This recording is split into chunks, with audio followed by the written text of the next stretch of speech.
and I'm a program manager here at A Window Between Worlds, and I'm going to talk to you a little bit about how to prepare for a workshop. We like to think of preparing for a workshop as having three distinct ways that you can prepare. We like to call them the 3 P's. The first is prepare yourself. The second, prepare your materials. And the third, prepare your participants. The first P is prepare yourself. Number one thing that you can do when you're preparing for an art workshop is to keep in mind that the flexibility is of the utmost importance. And so as long as you're keeping in mind that your main focus is meeting the participants where they're at, offering voice and choice, and reinforcing that you're there to serve as a compassionate witness is fantastic. The facilitator dashboard is also a great way for you to prepare yourself for the art workshops. You can use the facilitator dashboard to access the giant curriculum that we have available for you to utilize. You can do searches to bring up different themes of workshops, even bring up workshops that work with different art types. And when you click into each of those art workshop write-ups, you'll find that often there's stories and quotes attached. Those stories and quotes came from facilitators just like you who led that workshop, and they shared back with us about how it went and what came up. And we wanted to make sure to have that information available for all of you to reference as you plan for your art workshops. In preparing yourself for the workshop, it might be very helpful if you have time to actually do the art workshop for yourself.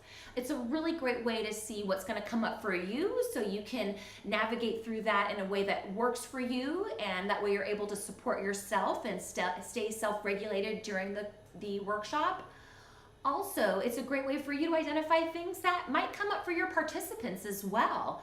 As indeed, we're all human, and different workshops may bring up different things. And when you participate on your own, it's a great way to identify some of those things that might come up and be prepared for that. The next P we're going to talk about is preparing your materials. All of the art workshops have a suggested list of materials, but you can modify that to fit with whatever works for you, whatever your participants are into, or just whatever you have on hand. When preparing your materials for the art workshops, you'll also want to be mindful of safety issues, both physical safety and emotional safety. So an example of being mindful of the physical safety of participants is things like if you have really young participants, you maybe don't want to have scissors out on the table. With creating safety around art supplies, you'll want to be mindful of folks' emotional safety. That can be an area where it's really helpful to have those alternative supplies available. One example is we were doing a facilitator training, and the art workshop was power animals, and the art supply that was mainly available was clay. And one of the participants, you could just read it on her that it was triggering trauma responses. That particular art supply, touching that clay, really triggered some trauma responses. And it was beautiful that I was able to witness the person who was facilitating the art workshop gently walk over to that participant and say, "Would you like me to remove that clay for you?" And indeed, the participant said, "Yes, get that out of here. I don't like it." And the facilitator was then able to say, "May I offer you another supply? I have some colored construction paper. I've got some collage materials. What other supplies might you like to have? Or do you want to just sit and just doodle on a piece of paper in front of you?" That's great. But really reinforcing to that participant that they don't have to push aside those trauma responses or ignore them in the ways that they typically may need to throughout the day, but that they can name what's coming up for them to a safe person, and that you as that safe person will be there to meet that need. The third and final P is preparing your participants. You may have participants that have never had an opportunity to participate in an art workshop. And even if they have, chances are that art workshop that they participated in was not facilitated through a trauma-informed lens. So preparing your group can be done in a lot of different ways. Most important way is, first of all, sharing that window of time. You're going to want to reinforce in any way that you can that this is their window of time to practice respecting their thoughts, their feelings, and to go wherever they want to go.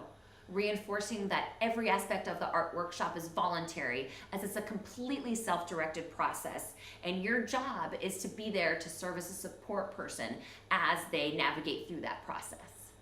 With preparing your participants, this is also where community agreements are really helpful.